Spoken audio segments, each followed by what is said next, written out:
أعوذ بالله من الشيطان الرجيم. சபிக்கப்பட்ட ஷைத்தானை விட்டு அல்லாஹ்விடம் நான் பாதுகாப்பு தேடுகின்றேன்.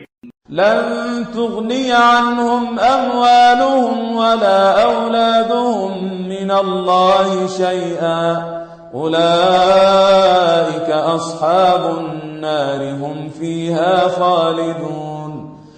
அவர்களின் செல்வங்களும் அல்லாஹ்விடமிருந்து அவர்களை காப்பாற்ற உதவாது. அவர்களின் பிள்ளைகளும் உதவ மாட்டார்கள். அவர்கள் நரகத்தின் தோழர்கள். அதிலேயே என்றென்றும் வீழ்ந்து கிடப்பார்கள்.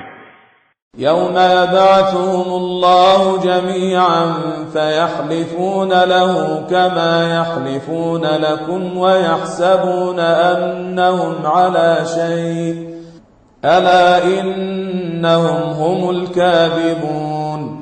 எந்நாளில் அல்லாஹ் அவர்கள் அனைவரையும் உயிர் கொடுத்து எழுப்புவானோ அந்நாளில் அவனது திருமுன் சத்தியம் செய்வார்கள், உங்கள் முன் சத்தியம் செய்வது போல்.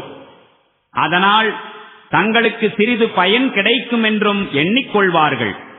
நன்கு அறிந்து கொள்ளுங்கள், அவர்கள் பெரும் பொய்யர்கள்.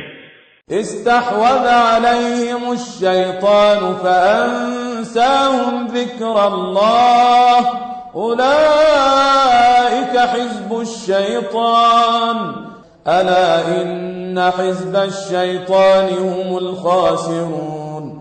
ஷைத்தான் அவர்களின் மீது ஆதிக்கம் செலுத்திவிட்டான். இறைவனை பற்றிய நினைப்பை அவர்களின் உள்ளங்களிலிருந்து மறக்கடித்து விட்டான். அவர்கள் ஷைத்தானுடைய கட்சியினராவர். தெரிந்து கொள்ளுங்கள், ஷைத்தானுடைய கட்சியினர்தாம் நஷ்டம் அடையக்கூடியவர்கள்.